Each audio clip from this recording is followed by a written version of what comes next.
तमाम मेहमानान और सामीन, अस्सलामु अलैकुम व रहमतुल्लाहि व बरकातुहू।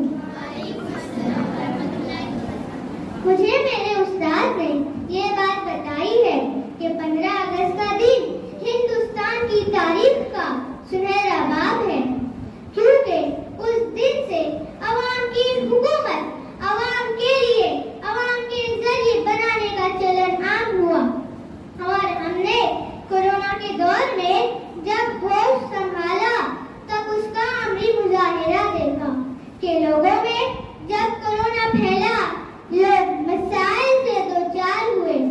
उन्हें जात पात, मजहब व मिल्लत से परे सिर्फ इंसानियत का अजीम रिश्ता नजर आ रहा था, जिसे मैं अपने अंदाज में पेश करना चाहती हूँ। जब हम पर जरूरतें आन पड़ी और खतरे में थी जान पड़ी, तब हमने क्या ये सोचा था और उससे क्या ये पूछा था कि एम्बुलेंस में ले जाने वाला, डॉक्टर से मिलवाने वाला, ऑक्सीजन दिलवाने वाला, प्लाज्मा चढ़वाने वाला और खाना भिजवाने वाला, लाशों को दफनाने वाला और लाशें दिलाने वाला, कितना ही ज्यादा नेक था वो।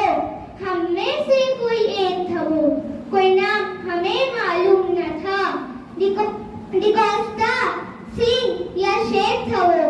हम सारे जब परेशान थे ना, उस वक्त तो इंसान थे ना, एक दूसरे के साथ थे हम मिलकर हिंदुस्तान थे ना।